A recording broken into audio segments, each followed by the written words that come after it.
This week I'm covering the subject of the full moon, something that's not done in the Norse traditions, but is a good thing to know about, because at the end of the day it's all energy, how to invoke that energy and how to use it.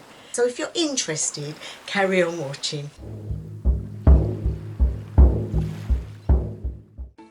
Whenever ye have need of anything, once in the month, and better it be when the moon is full, then ye shall assemble in some secret place, and adore the spirit of me, who am queen of all witcheries. There shall ye assemble, ye who are fain to learn all sorcery, but have not yet won its deepest secrets. To these I shall teach things that are as yet unknown. And ye shall be free from slavery, and as a sign ye be truly free. Ye shall be naked in your rights, and ye shall dance and sing and feast and make music and love, all in my praise. For mine is the ecstasy of the spirit, and mine also joy upon the earth. For my law is love unto all beings. Keep pure your highest ideals, strive ever toward them, let nought turn you aside. For mine is the secret door that opens upon the land of youth, and mine also the cup of the wine of life, which is the cauldron of Ceridwen, the holy grail of immortality. I am the gracious goddess who gives the gift of joy unto the hearts of all man. Upon earth I give knowledge of the spirit eternal, and beyond death I give peace, freedom and reunion with those that have gone before. Nor do I demand sacrifice, for I am the mother of all living, and my love is poured out upon the earth. Hi guys, I thought as we got the full moon that I would do a little something on it. Now, my previous existence was in an Alexandrian coven, and of course as a high priestess I would recite the charge of the goddess, the time of invoking the great goddess into myself. Now obviously I wasn't doing it, it was the priest, we were taught, that would draw down the goddess into the high priestess, who would then draw in the god. We wanted to call the energy upon the high priestess so that she could then give out the blessings of the great mother. Of course now I am a Seder practitioner, and so as such I do not really use this anymore. But because it's a full moon, and because a lot of you are still searching for the things that to do with the craft, and not quite certain where you're sitting at the moment, I thought you might be interested in the reasons behind it, how we do it, what's the point of it, and also the difference between invocation and evocation. So we're going to start with the Great Mother. Why do we go before the Great Mother, the great full moon? What is it about this time of the month that is important to witches, important to be ourselves? And in some of the verses it starts with, whenever ye have need of anything, once in the month, and better it be the moon in its fullness. So straight away we're taught, if you have need of anything as a witch, as a person that is experiencing the energies of the Great Mother or the Great Earth, or any type of spiritual work, you know, we do not have to not think of ourselves. We can in fact go to that energy, that universal energy, and ask for whatever it is that we need. And of course, when is the best time to do this? And it would be full moon. And the reason for that is the full moon is at its fullest power, its fullest light, its fullest energy. And you hear of stories of people that are deemed to go a bit funny at that time of the month. You will find in a coven of witches, if they're all female, they will start to menstruate at the same time, and they will regulate at that time. And it's down to the energies. As the moon, it actually helps the rhythm of the earth, and that includes the seas and our blood and everything that's alive. The moon is very important to the earth, and we live on the earth, and so it's important to us. Add to that the spiritual makings of a witch, of a person that is using these energies regularly, and you will see that this is the greatest time that you can be going for help, asking for some sort of assistance if needed, but also for things like healings and good times for initiations and all sorts of things. So what else does it say? Well, it then goes on to tell you that you should all assemble in a meeting place and praise and worship that energy, not literally, but to give reference to it. So that's why most covens have a full moon circle every month. It's not that we're bowing down to worship that particular deity, but we're actually experiencing that energy, that influx of power to aid us, to aid others.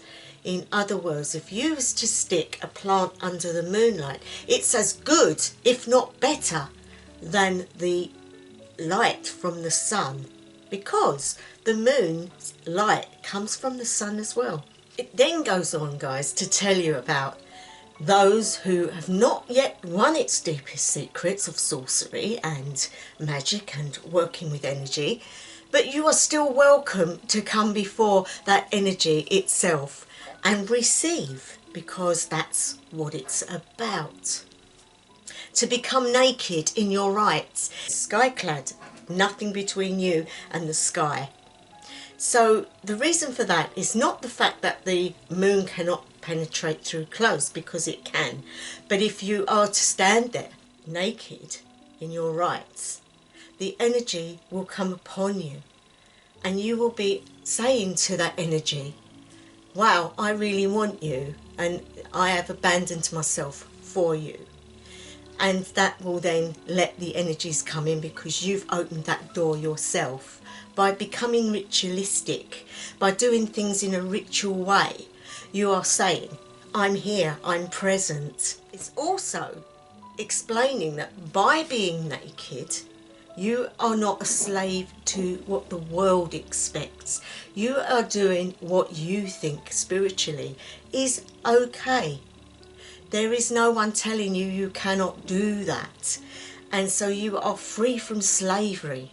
And that sign of being free is to become naked in your rights, because you are going against the grain as such. Also, guys, when it says about the ecstasy of the spirit, that hers is the energy of the ecstasy of the spirit and the wine of life, it is the ecstasy of that energy as it comes upon you that fills you and makes you want to fill up. You do feel absolutely ecstatic, and it is a marvellous feeling, and it's very, very powerful. And the first time some people feel it, it's a surprise to them, because they didn't realise just how much power was there. And so I just love drawing down the moon, because when you draw down the moon, you're drawing energy into yourself and your spirit. Not only does it lift you, guys, but it fills you up to carry on with your life. It's not just a split-second feeling, it stays with you. And so also a good time to put things there that you want cleansed, like your jewellery or your gems or your athame, anything that you've been working with that you feel may need cleaning, statues, you name it, just put it on your window ledge or outside under the rays of the full moon. It's the most fantastic way of cleansing. If you put water in a bowl underneath the moon, it is then sanctified, it is then purified, and you can use it, you can drink it, you can use it for your plants. But again, another way of using the energies of the full moon. It also talks about her joy on earth, that she wants you to then partake that by being the highest you can be in your practice, to become pure in your ideals, not to be, you know, twisted in any way, but to use those energies that she's giving you, or that energy is giving you, to fulfill your path on the earth. It's also talking about the knowledge that will be gained, because we're not saying that the moon is giving you, or the goddess of the moon, or whatever deity you believe in with the moon. We're not saying that they're partaking or giving knowledge to you. What they're saying is a group of you will be collected and you will be open to teaching. And that teaching will come from those who are in charge, those that have knowledge, those that have trained for many years, and you will partake of that in that ritual. If you're alone, you will be pushed probably to learn things for yourself. And you may get psychic dreams, or you may then be taught via divinity in other ways. So it's talking about giving you knowledge of life, how we live, but also about death and what will happen, which is saying it's nothing to be feared, for you will be given peace and reunion with those that have gone before. So we know that that energy is everlasting, turning over and over, a circle, never broken, never ending. It's a time when power is brought into the coven and either fills it or destroys it. Because many covens have their lifetimes. They will grow and then combust. It is all down to the spirit of the energy which is happening at that time. Doesn't mean there was anything wrong, it just means that there is an ebb and a flow, and things grow and then they die and then they're reborn again in another way. So if you do join a coven, don't always expect it to go on for years and years and years, especially if it is a Wiccan or a traditional coven. But as a Seder practitioner, I take from this a different view. And the view I take is obviously the god Mani is the moon. And there is stories to Mani, and I have got a video which I'll link above all about that. And you can find out a bit more about him. The end of the day, just because Wiccans use it and they've labelled it and there's a charge of the goddess and all that, doesn't mean that the moon wasn't important in the Norse traditions. The moon was very important, especially when they had the very long winters and it was night all the time. That was the only light that they had. So it was very important to them. I don't really see the problem of using the moon's energies in my path workings and spell work and all sorts of things, because as a Seder practitioner I like to use and encompass all energies, and that means walking with many energies. Heathens on the other side of things, you would say they will probably not give much emphasis to the moon or do rituals on the moon.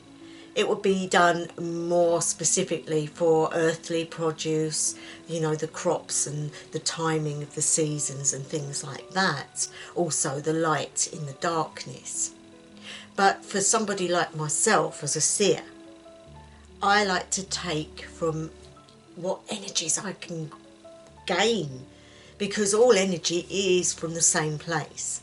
And so I do not find it a problem to bring these things into my practice, because also the Anglo-Saxons would have had a different outlook because of the Celtic and other types of people that was around them. Things got muddled and they probably would have with some of the Celtic goddesses, they may well have used moon rituals.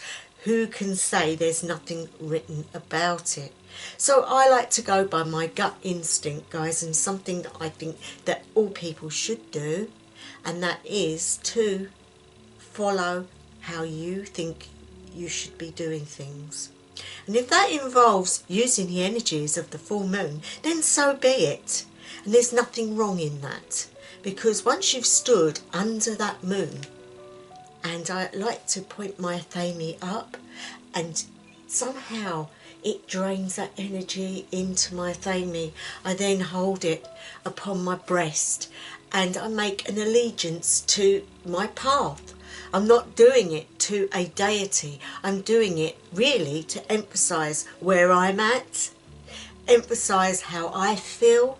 And if you've got anything that you want to get off your chest, that is the time to do it, because it's also a way of getting rid of stuff. A good way of doing it. Just make sure, if you are going to do it sky-clad and it is in your garden or somewhere like that, that it's not overlooked, because even nowadays people think it's strange when they see people standing naked doing ritual. They think it's devil worship, and you might well find the police turning up at your doorstep or something silly like that. We had many times in the woods where, you know, people nearly caught us, but all part and parcel of being a witch and practicing in the woods. Not everybody's got a large back garden. I certainly don't. And so a lot of my rituals were done in the woods. Not so much now. I'm more inward, path workings and things like that. But I still like to give my time to the moon, because it does affect us. There is, I mean, it is scientifically proved that the moon has an effect on everybody, not just witches, but everybody, including the animal kingdom and the plants and the sea. So you can see there is a reason for it. It's just that mankind had to label it. So the difference between invoking and evoking, now that's a good one. Invoking is when you get it really from the term in the name, invoking is to invoke something into you. So as a Wiccan high priestess, you would be invoking the great goddess into your very body, that she would be present within you. To evoke is to bring an energy to a point, but not within you. So to evoke is different to invoking. So when you're doing an invocation, do make sure you're not evoking. Make sure it's invoking if you want that spirit within you. If you don't want that spirit within you, then you will evoke. And there is a difference. And maybe another time I will go into, you know, the differences and how to do it if you're interested. So if you are interested, guys, let me know below and I'll see what I can do. There are ways of writing your own invocations or learning ones that are available. And they are nice to learn, they are nice to know. But believe me, if you don't do them regularly, it's easily forgotten as well. So if you want to keep that sort of practice up, then you need to be doing it constantly. So yeah, so I don't think there's a lot more I can say. I hope you've enjoyed it, and I want to thank any new subscribers. Really do appreciate it, and I appreciate you so much. I hope you get what you're looking for from the channel. And to those that are always here supporting the channel and myself, I really do thank you from the bottom of my heart. And for those that are just looking through at the moment, consider subscribing, because you will be notified if anything is being uploaded. And there I'm going to leave it, guys. I hope you have a wonderful full moon ritual or whatever it is that you are intending to do. I'm going to be doing a healing drumming session, which obviously I'm not going to put on video. Hopefully the healing will be sent to the full moon energies with the drumming. I do like to do drumming healing. Maybe I'll do a video on healing with the drum soon. Anyway, wherever you are, whatever time of day, night or evening it may be, I wish you the best ever House of the Lang.